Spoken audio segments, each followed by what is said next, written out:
तुम्ही बोला आधी. तुम्ही आधी बोला. श्री स्वामी समर्थ. श्री स्वामी समर्थ सर्वांना. गुरुर ब्रह्मा गुरुर विष्णू गुरुर देव महेश्वर गुरुर साक्षात परब्रह्म तस्मै श्री गुरुवे नमः. आपण हे प्रार्थना म्हणतो, पण ह्या प्रार्थनेचा अर्थ आपल्याला माहिती आहे का कुणाला? सहज सगळे म्हणतात की गुरुर ब्रह्मा गुरुर विष्णू गुरुर देव महेश्वर गुरुर साक्षात परब्रह्म तस्मै श्री गुरुवे नमः.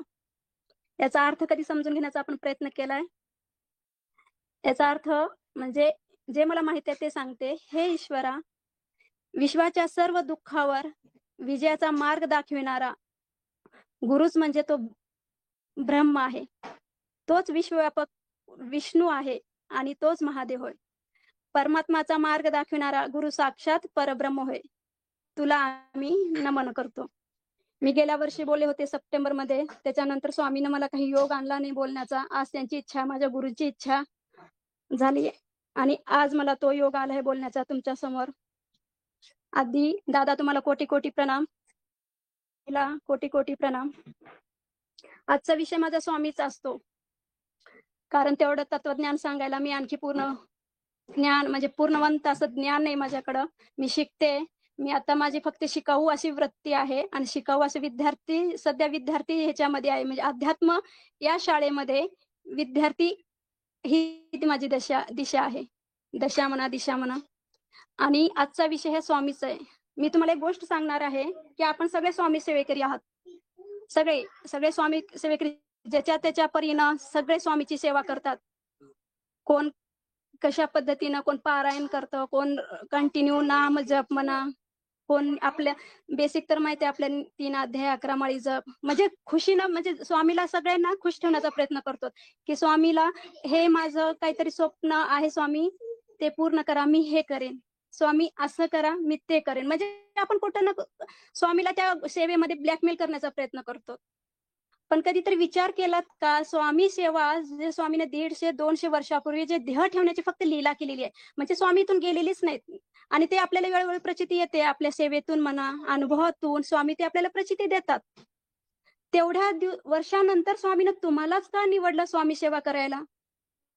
असं तुमचं पुण्य काय गेल्या जन्मामध्ये म्हणा की स्वामीनं त्यांची सेवा करायला तुम्हाला निवडलेलं आहे. तुमच्या नशिबात स्वामी सेवा ही त्यांनी जोडलेली आहे. आपले पुण्य पाठीमागचं काहीतरी चांगलं आहे म्हणून आपण स्वामी सेवेत आलो. याचा अर्थ असा होत नाही की आपण गेल्या जन्मात सगळ्यांनी पुण्यच केलंय. कोणी कोणी म्हणतं की मी एवढी सेवा करते पण माझ्याच नशिबाला दुःख का, माझेच प्रश्न का सुटत नाहीत. मी एवढी स्वामी सेवा करते, मी गुरुचरित्र करते, श्रीपाद वल्लभ करते, जे सांगेल ते मी करते, पण माझे प्रश्न का सुटत नाहीत. आपण एवढे पण गेल्या जन्मात पुण्यवान नसेल ना, सगळे प्रश्न सुटायला लगे. प्रारब्ध काहीतरी गोष्ट आहे ना आपली, की ती प्रारब्ध कटायला ते आमच्या ऍडमिन आहेत शुभांगी ताईने सांगितलं होते, आपला खड्डा खूप मोठा आहे आणि तो कुठं आपण हातानं म्हणा खोऱ्यानं जर भरत असलो तो भरेल का लवकर? म्हणजे त्याला जेसीपीचीच गरज आहे, तेव्हा तो खड्डा भरेल. आणि ज्या वेळेस आपल्याला स्वामी गेल्या जन्मातले एक सीसीटीव्ही कॅमेरा सारखं जर गेला जन्म आपल्याला दाखवले, किती म्हणजे आत्मा तोच आहे, पण तो जर दरवेळेस नवीन जन्म घेतो, फक्त शरीर वेगळं आहे. गेल्या जन्मामध्ये स्त्री पुरुष असेल, त्या जन्मामध्ये आणखी काहीतरी असेल. म्हणजे 84 लक्ष आपण भटकतच येतो ना. आणि ते जर 84 लक्ष जन्म जर आपल्याला स्वामी दाखवले, तेवढेही न फक्त 4 किंवा 5 जरी जन्म स्वामीनं आपल्याला दाखवले ते सीसीटीव्ही कॅमेरे, की तुझं हे गेल्या जन्मामध्ये हे कर्म आहे, त्यावेळेस आपणच म्हणेल स्वामीला, स्वामी तुम्ही बरोबर आहात, ह्या आत्म्याला हे शिक्षा बरोबर आहे. मला माहिती आहे ह्या जन्मामध्ये मी कर्म खूप छान करायले, कुणाचं मन दुखवण्याचा जास्त प्रयत्न करत नाही आणि दुखवलं तरी तुमच्या समोर मी नाघासणी करते. स्वामी सेवेकरी मी वाढवण्याचा प्रयत्न करते. पण गेल्या जन्मामध्ये मी काय काय ह्या आत्म्यानं कुणाकुणाचं काय दोष केलंय, कुणाला किती लुबाडलंय, कुणाला किती त्रास दिलाय, का कुणाची किती खून केले, हे कुणालाच माहित नाही ना. आणि त्याच्यानुसारच स्वामी आपल्या ह्या जन्मात येतात. आता म्हणचाल की ह्या जन्मात सेवा करून काय फायदा आपल्याला, ह्या जन्मात सेवा करून आपल्याला काय फायदा? तर ह्या जन्मात सेवा करून आपल्या गेल्या जन्मातले आपले कर्म जे आहेत ते आपल्याला कमी करायचे, म्हणजे पुढच्या जन्मामध्ये ते सावली आपल्यावर नको. आणि ह्या जन्मातलं जे काही पुण्य आपण चांगलं केलेलं आहे म्हणजे अर्धे आपले गेल्या जन्मातले कटणार आणि अर्ध काय स्वामी आपल्याला देतील. पुढचा जन्म आणखी आपल्याला स्वामी सेवेकरी ते ठेवतील. आशा एकच, पुढचा जन्म पण स्वामी सेवेकरी. भलेही ते अवतार गेल्या जन्मामध्ये आपण श्रीपाद वल्लभांचे असो शिष्य, नरसिंह सरस्वती महाराजांचे आपण शिष्य असोत, म्हणजे आपण गुरुदेव दत्तच्या प्रणालीचेच आपण शिष्य आहोत. स्वामी भलेही उद्या कोणचा जन्म घेतील, पण आम्हाला स्वामीचेच शिष्य व्हायचंय. यासाठी आपण सेवा करतो. आता तुम्हाला एक मी गोष्ट सांगणार, की तुम्ही विचार केलाय, की स्वामी सेवेकरी होणं तुम्ही किती भाग्यवान आहात. स्वामीनं त्यांच्या सेवेसाठी तुम्हाला निवडलंय म्हणते मी. त्याने जोपर्यंत त्यांची इच्छा होत नाही, तुम्ही सेवेत येणार नाही. कारण पृथ्वीचं एक पानही त्यांच्याशिवाय हलत नाही त्यांच्या इच्छाशिवाय. आणि तुम्ही कसं सेवेत येणार त्यांच्या? कोण 30 वर्षानंतर आले, कोण 25 वर्ष, कुणाकुणाला जन्मताच सेवा भेटलेली आहे स्वामीची. म्हणजे ज्याला जन्मताच भेटले त्याच्यावर खूप स्वामीची कृपा म्हणावं लागेल. आणि जे अर्ध्या वयात आलेले आहेत स्वामी सेवेत, त्यांच्यावर पण कृपा आहे, पण तिथून किती भलं करायचं ते आपलं आपण डिसाईड करायचं. आणि स्वामीनं आपल्यावर इच्छा केली म्हणून तर आपल्याला अशा व्यक्तीशी त्यांनी कनेक्ट केलंय, की अध्यात्मामध्ये आपली एक एक प्रगती आपल्याला स्टेप चढायचंय. पण आपल्याकडे जे असतं त्याची आपल्याला किंमत नसते. कसं आपल्या ताटामध्ये पण तेच असतं आणि दुसऱ्याच्या ताटामध्ये पण तेच असतं. पण आपलं लक्ष दुसऱ्याच्या ताटाकडे जातं, कारण त्याच्या ताटामध्ये काय वाढलंय, तेच अन्न आहे, सगळं तेच आहे. पण त्याच्या ताटामध्ये काय, तुझ्या ताटात पण तेच आहे रे बाबा, ते बघ ना. दुसऱ्याच्या ताटाकडे लक्ष देऊन काय फायदा त्याचा? म्हणजे आपल्याकडं असणाऱ्या माणसाची म्हणा, वस्तूची म्हणा किंमत राहत नाही. आणि ती किंमत कधी कळते, ज्यावेळेस वेळ निघून जाते. हे प्रत्येकाला माहित आहे. ज्यावेळेस समजा आपल्या आयुष्यामध्ये असा प्रिय व्यक्ती असतो, तो आयुष्यातून निघून जातो, त्यावेळेस त्याची किंमत कळते. आणि जोपर्यंत ते असतात त्यांची किंमत कळत नाही. ते सांगतात चला चला पुढे चला. काय अडतात बसून, त्याला काम काय तेच. पण ते आपल्या लक्षात कधी येतच नाही ना. तुम्हाला एक गोष्ट सांगेन आणि त्याच्यावरून डिसाईड प्रत्येकानं करायचं आजपासून, की तुम्ही किती भाग्यवान आहात स्वामी सेवेकरी. आणि सर्वात मोठी पदवी तुम्ही आयुष्यामध्ये कितीही कमवा, कोणी इंजिनियर व्हा, डॉक्टर व्हा, काही व्हा, पण स्वामी सेवेकरी पदवी आपल्याला जी स्वामीनं दिलेली आहे ती सगळ्यात मोठी पदवी आहे. ही गोष्ट आहे स्वामी अक्कलकोटमध्ये येण्याच्या अगोदरची. आता अक्कलकोटमध्ये स्वामी येण्याच्या अगोदर कुणाचं राज्य होतं? अक्कलकोट हे एक संस्थान होतं. आणि त्या संस्थानात राज्य होते, म्हणजे अक्कलकोटमध्ये स्वामी होते त्यावेळेस मालोजी राजे, आपण पुस्तकात वाचतो ना, मालोजी राजे होते. मग मालोजी राजेचे वडील कोण? शहाजी राजे. मग शहाजी राजे त्यावेळेस अक्कलकोटचे राजा, त्या संस्थानाचे राजा होते, त्यावेळेसची गोष्ट आहे. आणि स्वामी आणखी आपल्या अक्कलकोटमध्ये आलेले नाहीत. स्वामीची आणखी ब्रह्मंतीच चालू आहे सगळीकडे. स्वामी कर्दळीवनातून आल्यानंतर अख्खं देश त्यांनी फिरून, म्हणजे भारत देश फिरून काढलेलं आहे. त्याने एका ठिकाणी कधीच वास्तव्य केलेलं नाही. कुठं 30 वर्ष केले असतील, कुठं 20 वर्ष केले असतील, कुठं 2 वर्ष राहिले. जिथं त्यांचं मन जितक्या दिवस थांबलंय, म्हणजे असं वाटलं की आपण इथं जास्त वेळ टिकू शकतो, त्या तितकाच वेळ स्वामीने तिथं दिलेला आहे. आणि स्वामीनं कुठेही लीला केलेल्या नाहीत. स्वामीनं फक्त अक्कलकोटच निवडलेलं होतं लीला करण्यासाठी. जरी स्वामी आपण त्या काळात जरी असतो आणि स्वामी आपण समजा सोलापूरला पण राहिला असतो किंवा मंगळवेढ्याला, आणि स्वामी जर आपल्या सोबत राहिले असते तर आपल्याला स्वामी ओळखूच आले नसते. कारण स्वामी त्यावेळेस लीलेमध्ये नव्हते. स्वामी एक सामान्य असा साधू होते. साधू म्हणा तर म्हणजे त्याला आपलं वेळेचं भान नाही, बोलण्याचं काही भान नाही, अंगावर कपडे नाहीत. आपण बी म्हणलं असतो काय हा असा साधू असतो का? म्हणजे आपण ही ते चूक केली असते. आता आपण तेच करतोय ना. आपण जे अध्यात्मामध्ये जे गुरु आहेत त्यांना नाव ठेवण्याचं प्रत्येक जण काम करतो. हे असं असतंय का? हे असं बोलणं असतंय का? हे तसं असतंय का? आणि समजा स्वामीला तर आपण किती नाव ठेवलं असतो. स्वामी काय करायचे? अंगावर कपडे घालणारा न घालणारा गुरु असतो का? स्वामी फक्त लंगोटी करून राहायचे. स्वामी ज्या चोळप्पाच्या घरी होते राहायला, जे चूल आपण म्हणतो ना चूल, त्या चुलीमध्ये पण ते कधी कधी हे करायचे, म्हणजे घाण असं ते चोळपाच्या बायकोंना काढावं लागत होतं. आपण जर राहिलो असतो तर काय म्हणलं असतो, असला गुरु राहतच नाही. हे गुरुचे ह्याच्यात काहीतरी लक्षण आहेत का? याच्यात काही ते देवाचे लक्षण आहेत का? आपण स्वामीला सुद्धा नाव ठेवलो असतो, यात काही वादच नाही. स्वामी जर आपल्या समोर अशा लीला केल्या असत्या ना, आपण त्यांना पण नाव ठेवलं असतो. म्हणजे आपण नाव ठेवायला सगळ्यालाच तयार आहोत. माझेच आहेत, मी सगळ्यांनाच म्हणाले, असं नाही की तुम्हालाच. माझ्या सहित आपण जोपर्यंत ती प्रचिती अनुभव आपल्या नजरेला किंवा आपल्या बुद्धीला पटत नाही, तोपर्यंत आपण सगळ्यांना नाव ठेवतो आणि आपण देवाला पण नाव ठेवतो. देवा तू माझ्यासोबत असं का केलास? कारण ते पाठीमागचं आपल्याला काही माहित नाही ना. ते कॅमेरा जर दाखवले स्वामी तुम्ही बघणारही नाहीत. ते कॅमेरा की तुम्ही किती घाण कर्म करून आलोत आपण सगळ्या ह्या जीवानं. किती जणांचे आपण खुनी आहोत, किती जणांचे ऋणी आहोत, किती जणांच्या लेकरांना आपण मारलेले आहोत. हे 84 लक्ष फेरा का उगाच सहज आहे का? एक जन्म घेतला आणि झालं. ह्याच्यावरून एक तुम्हाला ती गोष्ट अक्कलकोटची सांगते, की आपण स्वामी सेवेकरी होणं किती भाग्यवान आहे आणि स्वामीनं आपल्याला अशा आपल्या आयुष्यामध्ये असा एक व्यक्ती आणून ठेवलेला आहे, की त्याच्याशी कनेक्ट होऊन आपल्याला अध्यात्मामध्ये प्रगती करायचं आहे. ज्याला तो व्यक्ती ओळखू आला, तो प्रगती करेल आणि ज्याला नाही ओळखू आला, तो तिथंच राहील. कारण हे माझा अनुभव आहे आणि माणसाला कसं अनुभव आल्याशिवाय बोलत नाही. त्याला बोलायला पण काहीतरी पाहिजे ताकद, तेव्हाच तो बोलतो. कोणीही कोण कोणाला बोल म्हणल्यानंतर येणार नाही ते शब्द. ते आतून यायला पाहिजे. त्या व्यक्तीशी म्हणा, आता आमच्या मी 1.5 वर्ष झालं ॲडमिनमध्ये आहे. गेल्या वर्षी बोललो होतो स्वामी विषयच होते माझे वचनाचे आणि दुसरा हा स्वामीनं मला आता संधी दिलेली आहे. माझ्या गुरूनं आता संधी दिलेली आहे बोलण्याची आणि आता ही विषय माझा स्वामीच आहे. आणि हे जे मी बोलते ना, ते फक्त आमचे जे गुरु आहेत अविनाश दादा यांचं बघून रोजचं शिकून. जे मी सुरुवातीला होते रोज ते ॲडमिन मीटिंग घ्यायचे, त्यांच्यातलंच रोज शिकायचं. म्हणजे बोलण्याची कला म्हणा, भाषा काय, ते अध्यात्माविषयी काय सांगतात, ते छोट्या-छोट्या गोष्टी आत्मसात करणं. भलेही आपल्याला 6 महिने लागू द्या, वर्ष लागू द्या, पण एकदम परफेक्ट होणं. असं नाही की मी आज आले आणि उद्या बोलावं, हे चुकीचं आहे ना. जोपर्यंत तुम्ही हळू गोष्टी शिकणार नाहीत, तोपर्यंत तुमचा विजय हा चिरकाल राहणार नाही. तो कुठेतरी म्हणजे 10 वर्षाचा, 5 वर्षाचा एवढाच राहील. आणि आपण बघितलं जे साधू येतात फास्ट, ते 1-2 वर्षाचाच त्यांचा कालावधी राहतो. आपण बघतोयच समाजामध्ये उदाहरण. आपले झालेले पण आहेत. सगळ्यांना माहीत आहे. आणि जे साधू म्हणजे कमी ह्याच्यातून म्हणजे हळू प्रकाश झोतात आलेले असतात. त्याने चिरकाल इथं कार्य करून गेलेला आहे आणि लोकांच्या मनामध्ये कार्य करून गेलेला आहे. आपले तुकाराम महाराजाला सगळे म्हणत होते, भजन करतो, काय करतो, संसार करत नाही, उठलं की सुटलं कीर्तन करतो. पण त्याने त्यांचं कार्य सोडलं नाही. हळूहळू त्याने कार्य ठेवलं आणि वैकुंठ धामाला ते गेले. आता मी येते माझ्या कथेवर. कथा नीट लक्ष देऊन ऐका आणि त्याच्यातून तुम्हाला काय बोध घ्यायचा ते घ्या. अक्कलकोटमध्ये स्वामी येण्याच्या अगोदरची ही घटना आहे.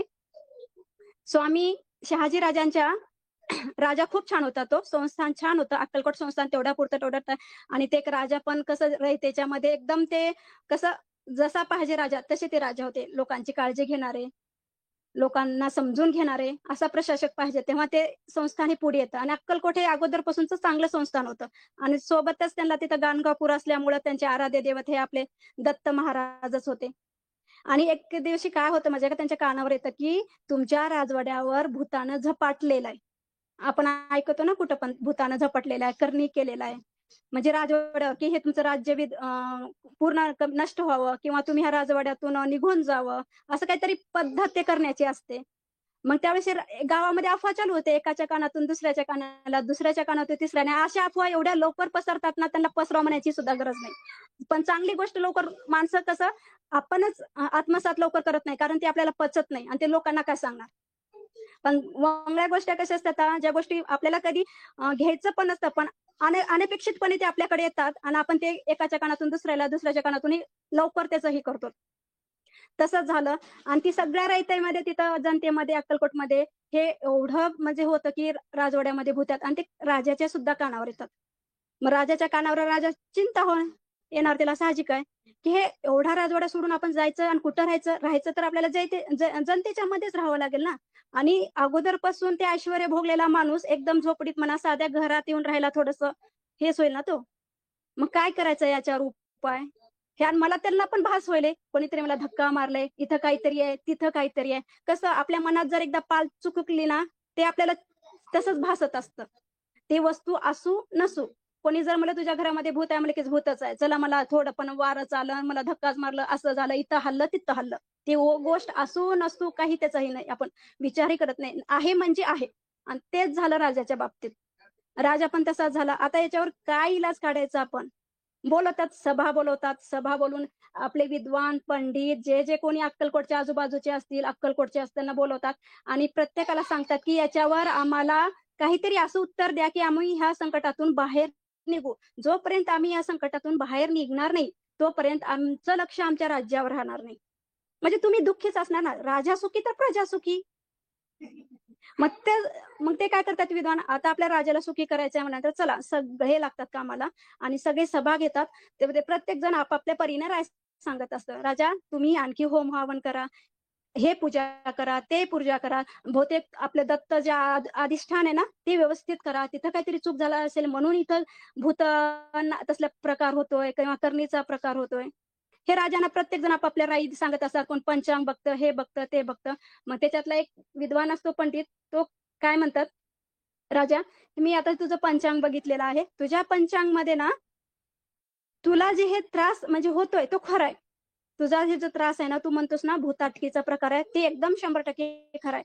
पण हा त्रास तुला होणार नाही. हा त्रास ना तुझ्या येणारी जी पिढी आहे, त्या पिढीला होईल."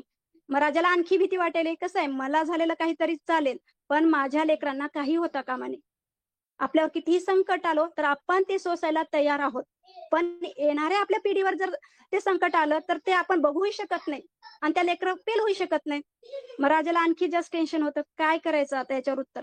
मग ते सांगतात, की "राजा, एक मी असं ऐकलंय, बघ तुला पटत असेल तर ऐक, नाहीतर सोडून दे." ते बेळगाव म्हणून एक आपलं प्रांत आहे ना, थोडंसं लांब आहे. तिथं ना त्रिविक्रमी यती म्हणून एक संन्यासी साधू आहेत. म्हणजे त्यांनी खूप दिवस झालं हिमालयात जाऊन तपस्या केलेली आहे आणि ते ना खूप म्हणजे त्यांच्या ह्या प्रकारावर असल्या भूताटकीच्या प्रकारावर खूप वर्चस्व आहे आणि ते जर आपल्या ह्या भूमीमध्ये पाय ठेवले ना, इथले भूत त्यांना बघूनच पळून जातील. तेवढंच करावं लागेल, की राजा तुम्हाला तिथं जावे लागेल त्या महाराजांच्या जवळ आणि त्यांना स्वतः तुम्ही घेऊन यावं लागेल. कारण ते असे शिपायांना त्याने येणार नाहीत तुमच्या. तुमची समस्या तुम्हालाच ते फेस करावे लागेल. मग हे सगळं ऐकल्यानंतर राजाला तयार होतात. कुठेतरी एक आशा झाली, की एक मार्ग दाखवला त्याने, की इथं गेल्यानंतर माझं ते काम होईल. आपले राजे निघतात. पहिलं कुठं तेवढी वाहतूक होती. हळू-हळू जाण्यानंतर एक 2-3 महिन्याचा काळ जायचाच असं अंदाजा. मग ते गेल्यानंतर तिथं एक त्यांचं आश्रम असतं. तिथं त्रिविक्रमी यती बसलेले असतात. एकदम त्यांची मुद्रा छान शांत असतात. कसे साधू कसे असतात एकदम शांत. त्यांच्याकडे बघितल्यावर प्रसन्न वाटतं. आणि ते पण आपल्या ध्यानामध्ये बसलेले असतात. राजा येतात, की एकदम त्यांना साष्टांग नमस्कार घालतात. साष्टांग नमस्कार घालले, की ते डोळे उघडतात आणि त्यांच्याकडे पाहतात. त्यांना उठायला सांगतात आणि त्यांना विचारतात, "तुम्ही कोण? कुठून आलात? तुमचं काम काय?" त्यावेळेस ते राजा काय म्हणतात माहिती आहे का? महाराजांना आणखी हात जोडतात आणि एकदम प्रेमळ भावानं, जसं बघा आपली गरज असल्यानंतर माणूस किती झुकतो.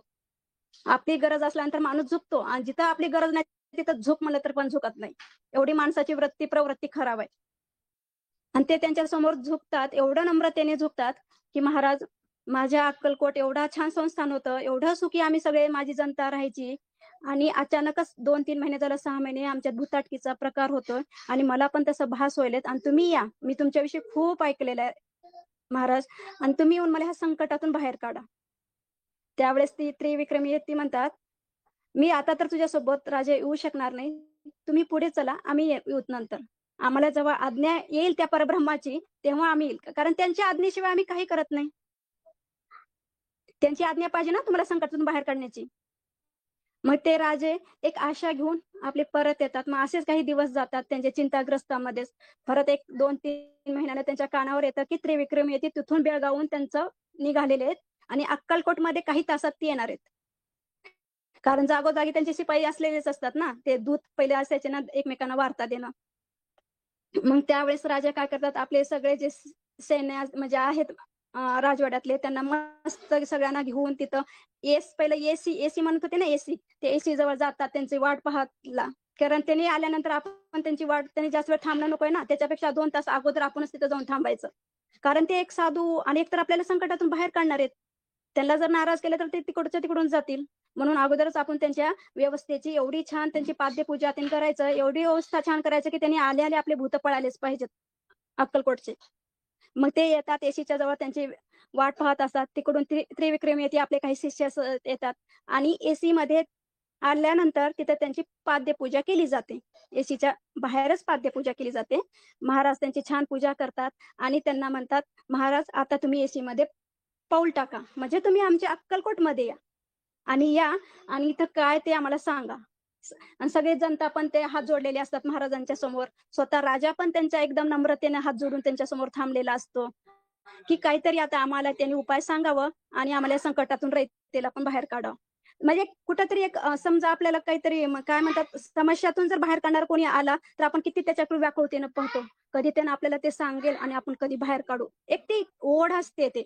आणि त्याच पद्धतीने सगळ्यांच्या चेहऱ्यावर ते भाव त्या संन्यासाला दिसत असतात, त्या साधूला दिसत असतात. आणि ज्यावेळेस त्यांनी पहिलं पाऊल ते आपल्या अक्कलकोटमध्ये टाकतात एसीच्या मध्ये आणि दुसरंही टाकतात, एकदम शांत ते थांबलेले असतात आणि एकदम त्याला थोडीशी तिथं समाधी लागते. एकदम शांत थांबवून एक चिंतन ते करतात आणि त्यांच्या चेहऱ्यावर एक म्हणजे हास्य आहे, की ते राजाला वाटतं, की हे काय करायलेत? म्हणजे इथं का थांबलेत? आणि यांच्या मनामध्ये असं वाटायला, की आता हे कुठे इथूनच पळणार. म्हणजे यांना हे भूत सुद्धा आवरता येणार नाही.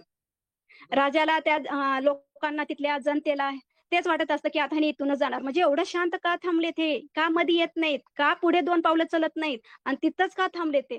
मग राजा त्यांना म्हणतात, "महाराज काही दिसायलंय का तुम्हाला आमच्या इथं? भूतं खूप आहेत का? राजवाड्यावर माझं खूपच संकट आहे का? विनंती करून आम्हाला सांगा ना." त्यावेळेस ते काय म्हणतात माहिती साधू, "कोण म्हणलं राजा तुझ्या ह्या अक्कलकोटमध्ये भूत आहेत म्हणून?" वाक्य नीट ऐकायचं त्यातून. "कोण म्हणलं राजा तुझ्या अक्कलकोटमध्ये इथं भूत आहेत म्हणून? आणि कोणी सांगितलं हे तुला? आणि विश्वास तरी कसा ठेवलास तू लोकांवर, की इथं भूत आहेत, तुझ्या राजवाड्यावर असं काहीतरी करणीचा बाधा होईल, भुताटकीचा प्रकार तुझ्या राजवाड्यावर होईल. असं कोण तुला सांगितलं? तुझ्या बाजूला गाणगापूर आहे. तुझं अधिष्ठान दत्त महाराजाचं तुझ्या घरात आहे आणि तुला असं कोण सांगितलं?" त्यावेळेस ते राजा म्हणतात, "नाही महाराज, हे सगळ्या जनतेमध्ये सुद्धा कळालं आणि मला पण असे भास होतात." त्यावेळेस ते एकदम हसतात, स्मित हास्य करतात आणि म्हणतात, "अरे राजा, तुझी ही अक्कलकोटची भूमी इतकी पवित्र आहे, इतकी पवित्र आहे, की ते येऊन माझं तर सार्थक झालंच झालं. पण इथल्या लोकांचं तर होईलच होईल सार्थक. पण पूर्ण जे हे विश्व आहे, जे हे आपलं पूर्ण काय म्हणतात जनता आहे, जे ह्या विश्वातली त्यांचं सुद्धा सार्थक आणि त्यांच्या जीवनाचं कल्याण इथून होणार आहे." त्या राजाला हे शब्द काहीच कळत नाहीत. ते म्हणतात, "महाराज थोडंसं आम्हाला नीट सांगा ना, आम्हाला तुमचं बोलणं काही समजत नाही." त्यावेळेस ते महाराज म्हणतात, "अरे राजा, तुझ्या अक्कलकोटमध्ये स्वतः परब्रह्म तिथं नांदायला येणार आहे. तो नर-नारायण तुझ्या अक्कलकोटमध्ये येणार आहे आणि इथंच विसावणार आहे आणि इथूनच जगाचे तो प्रश्न सोडवणार आहे. याच्यावरून विचार कर, तुझी अक्कलकोट भूमी किती पवित्र आहे." त्यावेळेस ते सांगितल्यानंतर राजाच्या डोळ्यातून आनंदाश्रू यायला चालू करतात सगळ्यांच्या, की परब्रह्माचा अर्थ समजतो? परब्रह्म कोण? जो ब्रह्मा, विष्णू, महेशचा अवतार आहे, असे आमचे दत्त महाराज. तो परब्रह्म इथे येणार आहे आणि तो इथंच विसावणार आहे. म्हणजे इथून तो जगाचं कल्याण करणार आहे आणि अशा भूमीमध्ये तुझ्या भुताटकी हा प्रकार होईल कशावरून? त्यावेळेस राजाला इतकं छान वाटतं, की आम्हाला जे 6 महिन्यापासून, वर्षापासून काय म्हणते ते आता आपल्याला एक्झॅक्ट ते तारीख, महिने सांगता येत नाही. जे आम्ही टेन्शनमध्ये, जे चिंताग्रस्त होतो, ते एकदम त्याने झट्टपणे आम्हाला त्या ते चिंताग्रस्त म्हणजे ह्याच्यातून बाहेर काढलं संकटातून. आणि अशी बातमी सांगितली, की सगळं अक्कलकोटवासियांना तो आनंद झाला. ज्यावेळेस श्रीकृष्ण गोकुळमध्ये जन्म घेणार, तिथं ते लीला करतात, त्या लोकांना कशा आनंद झाला असेल, तेच परिस्थिती अक्कलकोटमध्ये त्या दिवशी होती. की परब्रह्म इथे येणार, आमच्यात राहणार, आमच्यात खाणार, आमच्यात उठणार. लोकं इथं भेटायतील. अक्कलकोट आमचं एवढं पवित्र होणार आणि वैकुंठ धाम होणार. सगळेजण तेच विचार करतात. आणि मग राजा त्यांना राजवाड्यात घेऊन जातात. राजवाड्यात आणखी त्यांची छान पाद्यपूजा केली जाते. त्यांचं छान म्हणजे स्वागत केलं जातं. त्यांना व्यवस्थित त्यांचा मान-सन्मान राजा करतात त्यांची पूर्ण फॅमिलीद्वारे. आणखी त्यांना परत तिथं गोष्टी त्यांच्या होतात, हितगुज होतात राज्याविषयी म्हणा. आणि राजे पण शहाजीराजे खूपच छान असतात ते शहाजीराजे पण. ते एक चांगले राजा होऊन गेलेले आहेत. आणि सगळं झाल्यानंतर त्यांची निघण्याची परतीची वेळ येते. कारण ते थांबणारच नाही ना. साधू आहेत ते कुठं जास्त वेळ कुणाच्या घरी थांबत नसतात. आपलं काम भलं आणि तिथून निघालं भलं, आपली कुटिया भलं, आपलं आश्रम भलं. कोणी जरी म्हणलं तुम्हाला सोने देतो म्हणलं, तर ते साधूचं लक्षण हे आहे. ते निस्वार्थी असतात. त्यांना प्रेम, त्यांचं सगळं सोनं काय ते परब्रह्माशीच त्यांचे कनेक्ट असतात. आपण किती जरी द्यायचा प्रयत्न केलो, खरा साधू म्हणते, खरा साध्यामध्ये हेच लक्षण असतात, की ते लोकांच्या घरचं अन्न ग्रहणी म्हणजे ग्रहण करत नाहीत. पाणी म्हणा, अन्न ग्रहण म्हणा, काही नाही. जे द्यायचे आमच्या देवाला द्या. आणि तोच प्रकार झाला. ते तिथून ते खुश होतात, की आणि आम्ही तुमच्या कार्य म्हणजे आश्रमासाठी आम्ही काहीतरी दान देऊ. ते म्हणतात, "तुम्हाला द्यायच्या तुम्ही द्या. आम्ही तुम्हाला काही करणार" आणि ते तिथून ते निघतात. निघाल्यानंतर परत तिथंच आणखी राजवाड्यात आमचे राजा त्यांना डवचतात. "राजा, महाराज तुम्ही सांगितलं, तुम्ही आमच्यावर एवढी कृपा केली, की ते आमच्याकडे येणार म्हणून सांगितलं. आता ते कधी येणार ते आम्हाला सांगा. ते कधी येणार? आम्ही त्यांच्या सेवेत कसं लागू? आम्ही त्यांची पूजा कसं करू? त्यांना काय खायला देऊ? त्यांना कसं काय करू मला ते सांगा. कारण आता ते वाट पाहणं शक्यच नाही मला. देव येणार आहे माझ्या इथं. मी काय करू मला ते सांगा. ते रडू-रडू त्यांना विचारत असतात. ते म्हणतात, "राजे थांबा, राजे थांबा, राजे थांबा." तरी ते ऐकत नाहीत. तसंच ते बाहेर येतात. एसी परत आणखी येतात. परत राजा त्यांना म्हणतात, "राजा, आता तरी महाराज माझ्यावर कृपा करा, की मला तो वेळ काळ कधी येणार आहे ते सांगा." माझे डोळे म्हणजे आतुरलेले आहेत त्यांना पाहायला. त्यांचं रूप कसं असेल? ते दिसणार कसे असतील? आणि मी त्यांना काय करू आणि अशी कशी भक्ती करू, की मी त्यांना प्राप्तच करू? आम्ही एवढे भाग्यवान आहोत का ते आमच्या घरी येथे राहणार, आमच्या अक्कलकोटमध्ये त्यांनी निवडले. त्यावेळेस ते त्रिविक्रमी यती म्हणतात. त्यांना सांगायचं नसतं. पण हे कसं राजांना त्यांना सारखं हटकलेलं असतात. आणि शेवटी ते काय करतात, त्यांना सांगतात, "राजा बघ, मला तुला सांगायचं नव्हतं. मी तुला सांगितलं, की ते परब्रह्म तुझ्या कोटमध्ये येतील, राहतील, इथंच ते विसावतील, इथूनच ते लोकांचं कल्याण करतील. तुझं अक्कलकोट हे वैकुंठ होईल. पण ही पुढची गोष्ट मला तुला सांगायची नव्हती, पण सांगेन. आता तुझी एवढी जिद्द जर पकडलास, तर ते मला पुरवावंच लागेल ना." तर मग जेव्हा तो नरनारायण, जेव्हा तो परब्रह्म तुझ्या अक्कलकोटमध्ये येईल, त्यावेळेस तू राहणार नाहीस. म्हणजे तुझ्या नशिबात त्या परब्रह्माची सेवा नाही. ती सेवा तुझ्या येणाऱ्या पिढीच्या नशिबात आहे. तुझ्या लेकरा-बाळांच्या नशिबात आहे. या अक्कलकोटमधल्या जनतेच्या नशिबात आहे. आणि अक्कलकोटमध्ये जे येतील ते आल्यानंतर त्यांच्या नशिबात आहे. पण ते तुझ्या नशिबात नाही. आता राजाच्या डोळ्यातून आणखी अश्रू चालू झाले. अगोदर आनंदाश्रू होते. आताचे अश्रू वेगळे आहेत. आणखी राजा घळघळ रडायला चालू करतात एखाद्या लहान लेकरासारखं. आणि ते म्हणतात, "तुम्ही एवढ्या आत्ता एका क्षणाला एक अर्धा तासपूर्वी, 2 तासापूर्वी मला इतका आनंद दिलात, की मला पूर्ण त्या वैकुंठाची मध्ये नेऊन ठेवलात. आणि एकदम असं आता मला गोष्ट सांगितलात, की मी एकदम त्या मला नरकाच्या दारात गेल्यासारखं वाटतोय. मी एवढा पापी आहे का? मी रात्रदिवस माझं अख्खं आयुष्य त्या ह्याला घातलेलं आहे सेवेला. त्यांना सुद्धा माझी दया आलेली नाही. त्याने माझ्या नशिबात ते सुख लिहिलेलं नाही. मी एवढा दारिद्र्यवान आहे का महाराज? मी एवढा पापी आत्मा आहे?" त्यावेळेस ते महाराज त्यांना सांत्वन करतात, की "सांभाळा तुम्ही. जे नशिबात आहे, जे मला दिसलं मी ते तुम्हाला सांगितलं. त्या परब्रह्मानं तुमच्या नशिबात असं का लिहिलं हे मला माहित नाही. ते ते फक्त परब्रह्माला माहित आहे. जे आदेश होते मी तुमच्यापर्यंत पोहोचविलं." ते तिकडे जातात, इकडे राजे येतात आणि त्या दिवसापासून आमचे शहाजीराजे एकदम चिंताग्रस्त व्हायला लागतात. त्यांचं राज्याकडे लक्ष नसतं, की माझ्यापेक्षा ते अक्कलकोटचे माझी जनता आहे ते खूप नशीबवान आहे. मी राजा असून काय फायदा त्या राजाचा? काय हे धन-दौलत, काय सोनं, काय दासदासी? जे त्यांच्या नशिबात आहे ते माझ्या नाही आणि जे माझ्या नशिबात आहे ते त्यांच्या नाही. आणि जरी मी म्हणलं माझं हे सगळं तुम्ही धन, माझं राज्य जरी घ्याय का कुण्या जनतेला, तरी पण ते गोष्ट शक्य नाही ना. कारण नशीब आपण बदलू शकतो का? ते एवढं हे होतात स्वतःला रोज खचून त्या गोष्टीकडे एवढं जातात. आणि इकडं आमचे तोपर्यंत आमचे स्वामी समर्थ सोलापूरपर्यंत त्यांचा मुक्काम आलेला असतो. म्हणजे ते मंगळवेढ्यात ते सोलापूरमध्ये राहिलेले असतात. आणि आपल्या स्वामी चरित्रामध्ये आहे बघा, आप्पा टोळचिंतपण.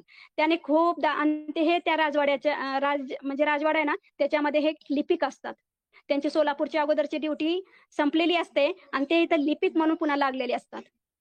आणि ते काय करायचे 15 दिवसाला सोलापूरला जायचे, महाराजांचे दर्शन घ्यायचं. महाराज त्यावेळेस साध्याच अवस्थेत होते. तिथं काही त्यांच्या लीला पण झालेल्या नाहीत. पण एक साधू आहे, चांगला आहे म्हणून सगळे लोक त्यांना थोडेसे नमस्कार करणं, बोलणं, आपल्या स्वामी समर्थांना मानायचे तिथं पण सोलापूरमध्ये त्यावेळेस. मग त्यावेळेस काय करतात, हे जाणं आणि आप्पा टोळचीन पण गेले अक्कलकोटकडे सांगत असतात, की महाराज तुम्ही आता अक्कलकोटला चला बरं. कारण त्यांचा पण स्वार्थ आहे ना. इकडे 15 दिवसाला दर्शन होईल आणि अक्कलकोटला जर आपण स्वामीला घेऊन गेलं तिथं रोज दर्शन होईल ना. हे स्वार्थ आमच्या स्वामीला माहित होतं. स्वामीला काय लपले कुणाचा स्वार्थ कसा हे सगळं माहित असतं. कुण्या स्वार्थाने त्यांना बोलते हे पण माहित असतं. आणि ह्यांना माहित असतं की हे काहीतरी मला आता स्वार्थापोटी तिकडे चल म्हणतोय. पण तिथं वेळ आलेली नव्हती ना स्वामीची आणखी. त्याला स्वामी प्रत्येक वेळेस हुडकावून लावतात. अरे बस जा, तू कोण मला नेणारा? तू आमचा जहागीरदार आहेस का? कोण तू? कुठला? तुझ्यासारखे 10 आम्ही निर्माण. ते स्वामीचं उत्तरच असं असतं. एकदम स्वामीला जावा, नमस्कार करा. स्वामी सहजासहजी तो नमस्कार स्वीकार करत नव्हते. काहीतरी एडवाकडं बोलायचं. आणि आज आपल्याला जर कोणी गुरुनं जर बोललं तर आपल्याला किती वाईट वाटतं. आणि स्वामी तर येणाऱ्याला आधी शिव्या द्यायचे. सरळ भाषेत कधीही स्वामी बोललेले नाहीत. पण त्या पाठीमागे त्यांचं प्रेम खूप राहायचं. आणि तेच आप्पा चिंतपल्ला म्हणायचे ते, की तू कोण आम्हाला नेणारा? ज्यावेळेस आमची मर्जी जिथं जाईल राहायची तिथं आम्ही जाऊ. आम्ही कुणाच्या बापाचे अडवलेले नाही. आम्ही आमचे स्वतःचे मालक आहोत. मग दरवेळेस ते विनंती करायचं. परत आणखी एकदा ती विनंती करतात आप्पा चिंतपण, की स्वामी आता तरी विचार करा यायचा अक्कलकोटला. इथे एकटे काय करणार तुम्ही? तिथं आमचे राजा खूप छान आहेत. तिथं तुमची सेवा होईल. तिथं तुमचा आदर सत्कार होईल. तुम्हाला एक छान मंदिर काय म्हणतात मठ काय आहे तुम्हाला तिथं जागा मी करून देतो. मी आता कारकून आहे, तिथे लिपिक आहे. खूप त्यांनी समजवण्याचा प्रयत्न करतात. तरी पण स्वामी ऐकत नाहीत. आणि स्वामी त्यांना काय म्हणतात, आता तुझ्या अक्कलकोटमध्ये सध्या उन्हाळा आहे. तुझ्या अक्कलकोटमध्ये उन्हाळा आहे. आम्ही हिवाळ्यात येऊ. जा चल. अशी भाषा स्वामीची असायची. पण ह्या वेळेस त्यांना काही समजत नाही ना. स्वामी काय बोलतात ते समजत नाही. त्याने ते ऐकलं आणि गेले. याचा अर्थ काय असेल? आता सध्या ते अक्कलकोटमध्ये उन्हाळा आहे आणि आम्ही हिवाळ्यात येऊ. याचा अर्थ असा होता की शहाजी राजे हे मरणाच्या दाढीवर तिथं होते. आणि ते गेल्यानंतर स्वामीला तिथं पहिलं पाऊल टाकायचं होतं अक्कलकोटमध्ये. आणि काही दिवसांना शहाजी राजांचा अंत होतो.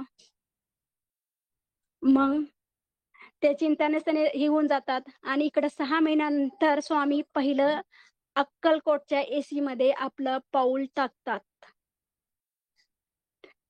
आणि जेव्हा अक्कलकोटमध्ये पहिलं पाऊल टाकतात तेव्हा ती पूर्ण सृष्टी त्यावेळेस एक आल्यानंतर वातावरण सृष्टी सगळं त्यांच्या स्वागतासाठी तयार असते. पण हे सामान्य व्यक्तीला ह्या गोष्टी कळत नाहीत. जेव्हा स्वामीने लीला केल्या तेव्हा लोकांना पटलं हा कोणीतरी साधू आहे. आणि असा तसा साधू नाही, हा विशिष्ट प्रकारचा साधू आहे. अजून त्याच्यापेक्षा ज्या स्वामीने लीला करायला तर तेव्हा कुठं त्यांना वाटायला की याच्यापेक्षा काहीतरी रिद्धी सिद्ध आहेत. त्याने आणखी जास्त लीला वाढवल्या की मग कुठंतरी वाटलं की हा कोणतरी परब्रह्म आहे. म्हणजे माणूस सहजासहजी कुणावर म्हणजे विश्वास ठेवत नाही. आणि अक्कलकोटमध्ये माझे स्वामी त्या दिवशी पहिला प्रवेश त्यांच्या निधनानंतर एक 6 महिन्यानं पहिलं पाऊल अक्कलकोटमध्ये टाकतात. आणि तिथून स्वामीनं सगळ्याचा कल्याणाचा एक हातामध्ये आपल्या विडा घेतात. तिथं स्वामीनं भरभरून लीला केल्यात. ते जगाच्या पाठीवर त्याने कुठंच केलेलं नाही. एक सामान्य व्यक्तीसारखं, एक वेड्या माणसासारखं माझे स्वामी तिथं राहून गेले. काय होतं त्यांना, कधी ते कपडे घालायचे नाहीत, कधी ऊन काय वारं काय, चलायले की 2-2 किलोमीटर चलायचे. जेवण केले की 8-8 दिवस ते जेवण करायचं नाही. म्हणजे एक विचित्र माणूस जो वेडा म्हणतो ना आजच्या भाषेमध्ये, वेड्या माणसासारखे माझे स्वामी अक्कलकोटमध्ये राहून गेलेत. सुंदराबाईला आपण म्हणतो की सुंदराबाई कडू होती, पण सुंदराबाईच माझ्या स्वामीची आई होती. तिनंच स्वामीला कसं तरी आळं-बळं काही म्हणून स्वामीला 2 घास ती जीव घालायची. स्वामी तिच्याशिवाय कुणाला वाकायचेही नाही. आपण एकच कॅरेक्टरचा विचार करतो, एकच साइड विचार करतो की सुंदराबाई कडू होती, पण तेवढंच प्रेम तिचं स्वामीवर होतं आणि स्वामीचं तेवढंच प्रेम तिच्यावर होतं. स्वामींनी जे कुठेही त्याने म्हणजे जातीचंही बंधन त्याने कधी आपल्यावर लावलेलं नाही. जिथं वाटलं की आज यांच्या घरी जाऊन जेवावं तिथं स्वामी माझे जेवण करायचे. म्हणजे ते बंधनात राहिलेच नाहीत. मग आपण का बंधनात राहायचं भक्तीच्या? का आपण असं एकदम कुंचित अशी एकदम थोडकीच की 3 अध्याय वाचलं, 11 माळी केलं, एखादी आले आपल्याला सेवेला 3 अध्याय कोणचं तर 3 पारायण केलं, नवनाथ केलं, हे केलं. एवढीच का भक्ती तुम्ही करतात आपण सगळे? का आपण विशाल असं मनाने स्वामीची भक्ती करत नाही? म्हणजे ही गोष्ट सांगण्याचं कारण एकच होतं, की ती राजाच्या नशिबात स्वामी सेवा नव्हती. त्यांनी स्वामीला पाहिलेलं नाही. पण स्वामी ज्यावेळेस देह ठेवून आता 150च्या जवळ-जवळ 200च्या जवळ होते. स्वामीनं ते योग आणि ते काय म्हणतात विशिष्ट आशीर्वाद स्वामीनं आपल्या नशिबात लिहिलंय. आपण स्वामीला पाहू शकतो. स्वामी कसे होतो आपण ते पूर्ण पाहू शकतो. स्वामीनं काय-काय लीला केल्यात ते आपण ऐकू शकतो, अनुभव घेऊ शकतो. म्हणजे स्वामीची किती विशिष्ट आशीर्वाद आपल्यावर आहे. मग स्वतःला कधी भाग्यवान समजलात का आपण, की स्वामी सेवेकरी मी होणं म्हणजे माझं सर्वात मोठं भाग्य आहे. त्याने त्यांच्या सेवेमध्ये मला निवडणं हे सर्वात मोठं भाग्य आहे. कधी हा विचार केलाय आपण सगळ्यांनी? एक जॉइन झाला म्हणजे की दुसरा जॉइन होतो. दुसरा जॉइन झाला म्हणजे की तिसरा जॉइन होतो. कधी त्या ह्याच्यानं स्वामीचं केलंय आपण? कधी स्वामीला 5 मिनिट बसून आपण स्वामीला बोललोय? उलट स्वामीपाशी बसलो की नुसती आपली कंप्लेंटच असते. स्वामी असं केलं नाही, तसं केलं नाही, असं केलं नाही, मी करणार नाही. कारण की स्वतः आपणच राजे आहोत. त्याने राजा नाहीत. त्याने आपलं ऐकणारी जनता आणि आपण राजा. पण हे विसरतो तो परब्रह्म आहे. त्याच्या मनात आलं तर त्यानं एका क्षणाला आपल्याला देऊही शकतो आणि एका क्षणातून तो घेऊ शकतो. स्वतःला आपला इगो जास्त महत्वाचा आहे सगळ्यांना इथं. स्वामीच्या मंदिरातही गेल्यानंतर आपण सहजासहजी कुण्या गोष्टीवर लक्ष म्हणजे हे करत नाहीत, विश्वास ठेवत नाही. स्वामीनं काही न एखादी गोष्ट नाही दिली ना, त्याच्याकडे आपण बघणार नाही 2 दिवस. कारण रागात आहे. मी स्वामीच्या रागात आहे. स्वामीनं मला ही गोष्टच दिली नाही. कशाला देतील तुम्हाला गोष्ट? आपण आहोत का त्या लायकीचे? देणारच नाहीत आणि स्वामी खरंच देऊ नये. मी म्हणते स्वामीला, की देऊ नये. जोपर्यंत आम्ही तुमच्या पात्रतेच्या हे होणार नाही, परीक्षेस पास, तोपर्यंत तुम्ही आम्हाला स्वामी मागितलेल्या कोणत्याही गोष्टी देऊ नका. कारण एकदा गोष्टी भेटल्या, की आपलं कुठेतरी सेवा कमी होणार. कुठेतरी ते प्रेम कमी होणार स्वामीवर. आणि जोपर्यंत आपण त्या गोष्टी प्राप्त करत राहील, आपलं दुप्पट प्रेम स्वामीवर वाढेल. आणि त्याच्यानंच आपली आध्यात्मिक प्रगती होईल. अध्यात्म प्रगती म्हणजे काय? प्रत्येक गोष्टी प्राप्त होणे असं नाहीये. अध्यात्म हा वेगळा विषय आहे. आपण सांसारिक गोष्टीमध्येच गुरफटून आहोत. उठणं, उठता बसता स्वामीचं नामस्मरण करणं, करा सवय सगळ्यांनी. सुरुवात तर करा ना. सुरुवात केल्याशिवाय परिवर्तन होणार नाही. घरातच बसून मी हे करेल आणि ते करेल, असं करेल, तसं करेल म्हणल्यानंतर तो परिवर्तनचा विषय होत नाही. तो चर्चेचा विषय होतो. तुम्हाला स्वामी सेवेत कार्य करायचं असेल, तर तुम्हाला घराच्या बाहेर पडावं लागेल. 2 लोकांना भेटावं लागेल. 2 लोकांशी चर्चा करावी लागेल. तेव्हा तुम्ही स्वामी कार्यात पुढे जाल. जे स्वामीने तुम्हाला जिम्मेदारी दिलेली आहे ना, स्वामी सेवेकरी म्हणून घेतलंय ना स्वतःला, फक्त स्वामी सेवेकरी म्हणून घेणंच हा तुमचाही नाहीये. त्याचं कार्य वाढायचंय तुम्हाला. त्याने निवडलंय तुम्हाला स्वामी कार्य करायला. आणि आपण कुणाच्या माध्यमातून कार्य करायला आहोत? अविनाश दादाच्या. मग थोडं ऑनलाईनची प्रत्येक गोष्ट ऑनलाईन सेवेकरी वाढवणं हाच विषय नाही आपला. तुमच्या अवती-भोवतीचे जे आहेत त्यांची कनेक्ट करा. त्यांना स्वामी सेवा काय ते समजावून सांगा. भले तुम्हाला येडं म्हणतील, म्हणू द्या. कशात म्हणतील? भक्तीतच ना. दुसऱ्या तर कामात म्हणणार नाहीत वेड आपल्याला सगळे. 1 वेळेस ऐकू घेणार नाहीत, 2 वेळेस घेणार नाहीत, 3 वेळेस घेणार आहे, पण 5व्या वेळेस घ्यावंच लागेल. आणि प्रत्येक जण विचार करेल, की हा करायला, तो करायला, पण तुम्ही कधी करणार?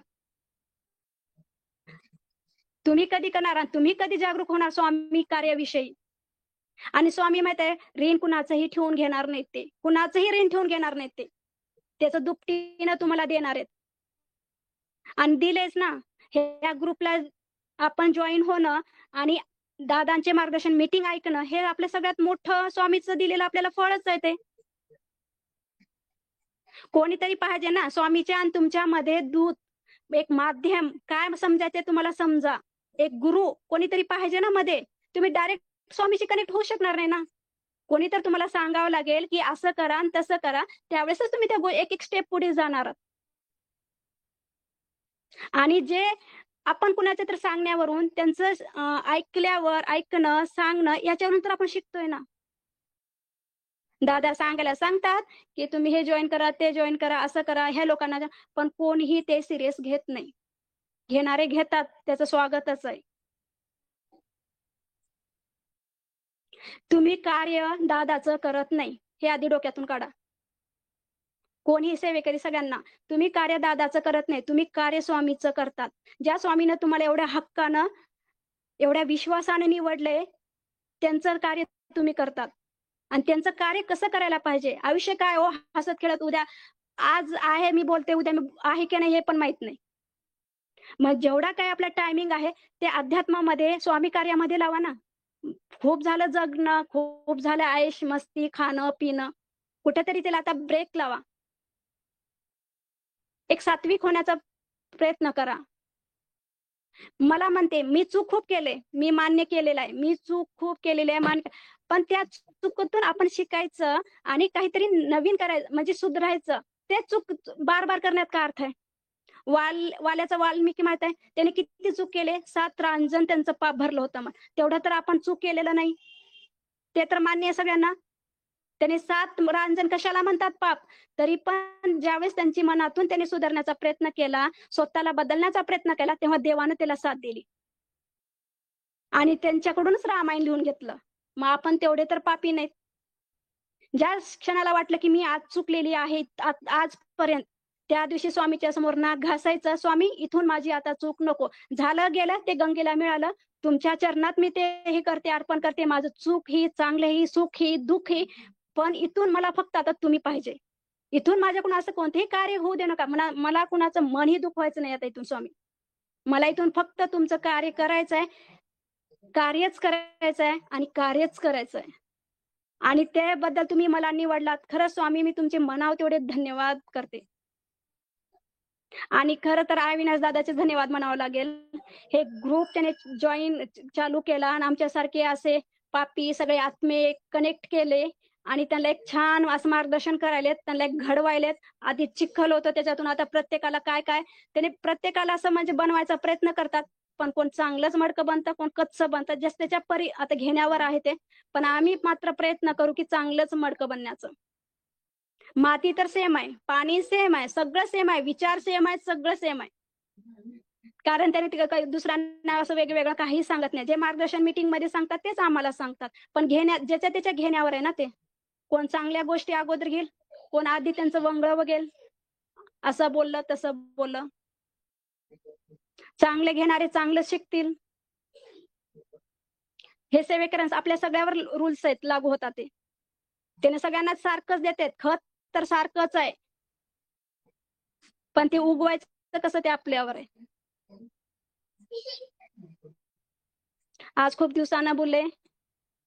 आज दादांची इच्छा, स्वामीची इच्छा झाली काय तर 7-8 महिन्यानंतर मी बोललं. श्री स्वामी समर्थ. दादा काही चुकलं असेल तर क्षमा मागते आणि तुम्हा सर्व सेवेकरांची पण क्षमा मागते. काही जर मी माझ्या तोंडातून जर काही एखादी अशब्द चुकून जर मी कुणाचं मन दुखवलेलं असेल तर त्याच्याबद्दल मी क्षमा मागते. जे स्वामी जे काही चुकीचं असेल ते माझं मला परत द्या आणि जे चांगलं आहे ते तुमच्या कानावर घ्या. स्वतःला खूप भाग्यवान समजा की तुम्ही ह्या ग्रुपशी जुळलेले आहात. कोणतरी देहधारी गुरु पाहिजे आपल्याला मार्गदर्शन करणारा आणि त्या स्वामीशी कनेक्ट करणारा. आपल्याला त्या स्वामीशी कनेक्ट करायला अविनाश दादा आलेले आहेत. आपण सहजासहजी स्वामीशी कनेक्ट होणार नाही. आणि स्वामीनं तुम्हाला या ग्रुपमध्ये आणलेत म्हणजे त्यांची इच्छा आहे. कालच एका ताईचा 2 दिवसाखाली मला फोन आला की त्यांना थोडंसं गिल्ट होत होतं मनामध्ये की मी ह्या ऑनलाईन सेवेत आहे आणि मी प्रश्न घेतलाय. आता मी खरं म्हणजे चुकीचं करते की चांगलं करते. एक गिल्ट होता त्यांना एका सेवेत जॉईन झाल्यापासून एक 15 दिवस झालं. त्या ताई म्हणल्या की ताई मला असं होतं, पण साक्षात त्या दिवशी रात्री स्वामी माझ्या स्वप्नात आले आणि मला काय सांगितले की तू कुठूनही ये, तुझा मार्ग कुठलाही राहू दे, पण शेवटी मी अक्कलकोटचा स्वामीच आहे. त्याचा अर्थ काय होतो? तुम्ही जॉईन झालात म्हणजे तुम्ही आमच्या अक्कलकोटच्या स्वामीलाच जाणार. आणि खरंच अविनाश दादाचे खरंच म्हणावं तेवढे उपकार की त्यांनी आमच्यासारखे ऍडमिन तुमच्यासारखे सेवेकरी दिवसेंदिवस घडवत आहेत. त्यांचं एकच कार्य आहे आणि एकच हेतू आहे की घराघरामध्ये स्वामी पोहोचणं. जेव्हा स्वामीचे विचार पोहोचतील तेव्हा माणूस घडेल, चांगली संस्कृती घडेल, चांगलं काय म्हणतात राज्य स्वराज्य चांगलं घडेल. आधी सुरुवात आपल्या घरापासून आपण करायला पाहिजे. एकदम वरची झेप घेणं पण चुकीचं आहे ना. आधी आपलं घर सुधारेल तरच आपले शेजारी सुधारतील. आपल्या आजूबाजूचे गल्लीतले आपल्या अगोदर आपल्या आजूबाजूच्यांना मार्गदर्शन करा. त्यांना आपल्या ग्रुपविषयी सांगत चला. आणि हे खरंच तुम्ही स्वामी कार्य करायलात आणि स्वामीने याच्यासाठीच तुम्हाला निवड केलेली आहे सगळ्या सेवेकरांना. तुमच्या नशिबात त्यांनी स्वामी सेवा दिलेली आहे. उगा 3 अध्याय 11 माळी जप हे बेसिक इथपर्यंतच राहू नका. त्यांचं कार्य वाढवा, स्वामी कार्य वाढवा, स्वामी युग आणा. याच्यानंतरचं काय माहित नाही, झालं गेलं गेल्या जन्मातले कितीतरी पाप ते ह्या जन्मातच आपल्याला स्वामीच्या चरणात ही करायचंय हे कार्य करून. पुढचा जन्म नको रे देवा, स्वामी पुढचा जन्म नको, पुढचा जन्म आम्हाला तुझ्या चरणातच. काय करायचं हे जन्म भोगून परत तेच तेच तेच तेच तेच तेच संसार, तेच लेकरं, तेच बायको, तेच नवरा. शेवटी तुझ्या चरणातच लीन व्हायचंय. होईल तेवढे कष्ट मला ह्या जन्मामध्ये करून घे, होईल तेवढी सेवा स्वामी माझ्याकडून करून घे. जेवढा श्वास आहे त्या श्वासापर्यंत माझ्याकडून ते सेवा करून घे आणि तुझ्या चरणामध्ये जागा दे. आणि हे कधी शक्य होणार आहे, ज्यावेळेस तुम्ही त्या अविनाश दादाच्या आपल्या ग्रुपशी म्हणत नाही, त्यांच्याशी आंतरिक कनेक्ट होताल तेव्हाच या गोष्टी शक्य आहेत. अनुभवाचे बोल आहेत, अनुभव घेतल्याशिवाय बोलत नाही मी. आणि तुम्ही पण अनुभव घेऊन बघा. मी तर आमच्या ऍडमिन मध्ये सांगितलंय, लातूरच्या चॅलेंज दिलंय की 1 महिना तुम्ही दादावर विश्वास ठेवायचा. आता तुम्हाला पण चॅलेंज देते, 1 महिना तुम्ही दादावर चॅलेंज असा ठेवायचा की दादा मला तुमच्यावर विश्वास नाही. 1 महिना तेच कार्य म्हणजे दादावर विश्वास ठेवायचाच नाही. 1 महिना फक्त दादावर काय झालं, दादा असं करत नाहीत असं म्हणत राहा तुमच्या मनाला. काही चांगलं झालं दादा नाही, हे आमच्यामुळे झालंय, असं 1 महिना करा आणि तिथून काय रिझल्ट येतात ते बघा. त्याच्यानंतर 1 महिना तुम्ही काय करा, दादावर विश्वास ठेवा की दादा हे तुमच्यामुळे घडलं, बरं हे दादामुळेच घडलं हे असं. आणि तिथून काय रिझल्ट येतात ते पण सांगा. दोन्ही रिझल्ट बघा, विश्वास ठेवून आणि विश्वास नाही ठेवून. आणि दोन्ही रिझल्ट अनुभव सत्रामध्ये 1 महिन्यानं 2 महिन्यानं आमच्या ऍडमिनला सांगा की दादावर विश्वास ठेवल्यावर तुम्हाला काय रिझल्ट आले आणि नाही ठेवल्यावर काय रिझल्ट आले. म्हणजे स्वामी ती शक्ती किती काम करते. उगा एका 28,000चा आज आमचा 30,000चा फॅमिली झालेली आहे टेलिग्रामची आपली सगळी फॅमिली. त्या लोकांना सांभाळणं, आपला संसार सांभाळणं आणि आमच्यासारख्याला घडवणं. त्या माणसामध्ये त्या व्यक्तीमध्ये काहीतरी असे गुण आहेत ना की तो एवढ्याला सगळ्यांना सांभाळायला आणि एवढ्यांना घडवायला. म्हणजे तिथं काहीतरी एक शक्ती आहे, ती शक्ती कार्य करेल. आज मला उगाच किती दडपण येले तुम्हाला बोलायले तर फक्त आहात आपण 700-800च्या घरात. तर ते तर अशा रोज लाखो लोकांना ते फेस करतात. लोक दुसऱ्यांचं दुःख आपल्यावर घेऊन ते प्रश्न सोडतात आणि प्रश्न तर किती हे असतात की त्यांना ते झेलावं लागतं अर्धे. म्हणजे कुठेतरी ती शक्ती ती काम आहे, एक शक्तीशी ती कनेक्ट आहेत. ते फक्त माध्यम एक देहधारी घेऊन आलेले आहेत त्यांनी गुरुचं. स्वामी ज्यावेळेस अक्कलकोटमध्ये होते त्यावेळेस लोकांना ओळखू आले नाहीत. तसं झालंय प्रत्येक युगामध्ये तसंच झालेलं आहे. ज्यावेळेस देव माणसाच्या जवळ असताना तेव्हा त्यांना त्याची जाणीव नसते आणि ते ओळखूही शकत नाहीत. जेव्हा ते जातात तेव्हा कळतं की तो देव होता म्हणून. असं आपण प्रत्येक इतिहासामध्ये ते साक्षीदार होतो, आपणच वाचतो. तसंच आहे, आपल्यासमोर देव आहे, रोज आम्हाला उठतो बसतो खातो बोलतो की हे करा ते करा, ऍडमिन मीटिंग मध्ये सांगतो, मार्गदर्शन मीटिंग, पण आम्हाला त्याची व्हॅल्यू नाही, कारण आम्हाला ती तेवढी आमची कुवतच नाही त्यांना ओळखायची. ती कुवत यायला आधी आम्हाला हे सुधारावं लागेल, आधी आम्हाला सेवा वाढवाव्या लागतील, आधी आमचं अंतःकरण शुद्ध व्हायला पाहिजे. मग ते आमच्यात प्रोसेस येणार, मग हळूहळू नंतर आम्ही दादाला ओळखणार. तोपर्यंत टाइम निघून जाणार. स्वामी सगळ्यांचंच कार्य करतात, स्वामी कुणाचंच कार्य करत नाही असं नाही. तुम्ही स्वामीशी कनेक्ट असा नसा, आमच्या दादाशी कनेक्ट असा नसा, दादा कार्य करणार नाही असं नाहीच. दादा कार्य सगळे करतील. पण कसं आहे ना, तुम्हाला जर खूप मोठ्या भेटत असेल, समजा काय म्हणतात मोक्ष म्हणा, मोक्षाचा द्वार तुम्हाला भेटत असेल की खूप मोठा तुम्हाला काहीतरी भेटत असेल, ते एवढ्याशाच गोष्टीवर तुम्हाला भेटेल. देणार नाहीत असं नाही, सगळ्यांना देणार, कारण ते परब्रह्म शक्ती आहे, ते सगळं देणार. आपली चूक जरी असलं तर आपल्याला देणार आणि आपली चूक नसली तरी आपल्याला देणार त्यांनी. कारण ते एक न्यायाची असते ना, त्यांना सगळे सारखेच असतात, चांगलेही वांगलेही त्यांनी न्याय सगळ्यांसोबत चांगलाच करतात. तेच तर त्यांची ओळख असते. पण आपल्याला एवढ्याच वर समाधान मानायचं नाही, आपल्याला जास्त घ्यायचं त्यांच्याकडून. म्हणतात दादा आम्हाला आमच्याकडं आमच्या समोर राक्षसी आला आणि कसं कुण्या म्हणजे स्वभावाचा व्यक्ती जरी आला तर आम्हाला कुण्या रूपात काय आलं तर आम्हाला ती ओळखू येत नाही. म्हणजे आम्ही सगळ्या आमच्या डोळ्याने आम्ही सगळ्यांना एक समान मानतो. आणि हे तर आहे ना, देहधारी गुरुचा हे तर स्वभाव आहे. ते म्हणत नाहीत की आम्हाला सगळंच ओळखू येतं म्हणून. मी दादाला प्रश्न विचारावा म्हणत होते, की "दादा तुम्हाला सगळं कळतं का?" मी विचारणार होते दादाला खूप दिवसापासून, "दादा तुम्हाला सगळं कळतं का कळत नाही?" पण याचं उत्तर दादाने मला काही दिवसातच दिलं, की दादाला सगळंच कळतंय. म्हणजे माझ्यात उठलेला प्रश्न दादाला कसा कळाला, की हिला काय हिच्या मनामध्ये एवढं हे, की दादाने त्याचं लगेच निरसन केले. हे तर ओळख आहे ना आणि ह्या ओळखीतून ह्या छोट्या-छोट्या कसोटीतून, छोट्या-छोट्या अनुभवातून आपण ओळखायचं, की तो माणूस सर्वसामान्य नाहीये. त्याच्यापाशी महान अशी शक्ती आहे. त्याला फक्त त्या व्यक्तीला, आमच्या अविनाश दादाला आपल्या सगळ्यांच्या आधाराची गरज आहे. आपल्या सपोर्टची गरज आहे. त्यांचं एकच आहे ना, की ऑनलाईन सेवेकरी जॉइन करणं, घराघरामध्ये स्वामी कार्य करणं. आपण जास्त नाही, पण कमीत कमी फुल नाही फुलाची पाकळी तर आपण त्यांच्या कार्यात मदत करू शकतो की नाही? आणि त्याच्यासाठी स्वामींनी आपल्याला ह्या ग्रुपशी कनेक्ट केलेलं आहे. जास्त बोले श्री स्वामी समर्थ. दादा काही चुकलं असेल, तर श्री स्वामी समर्थ आमच्या दादाला बोलायचं होतं आणि सगळे दादाला आवाज ऐकण्यासाठी सगळेजण उत्सुक असतात. दादाने श्री स्वामी समर्थ म्हणावं आणि सगळे समाधान होतात. श्री स्वामी समर्थ. काही चुकलं असेल तर आणखी एकदा पुनश्च दादा तुमचं मी क्षमा मागते. काही चुकलं असेल तर माफ करा. शिकते मी तुमच्या हाताखाली म्हणा, तुमचं ऐकून थोडं-थोडं. श्री स्वामी समर्थ सर्वांना. आणि काही जर तुमचं मन दुखावलं असेल तर ते पण क्षमा मागते सर्वांच्या समोर. स्वामी तुमची पण क्षमा मागते. काही जर चुकून काही शब्द निघाले असतील. श्री स्वामी समर्थ सर्वांना.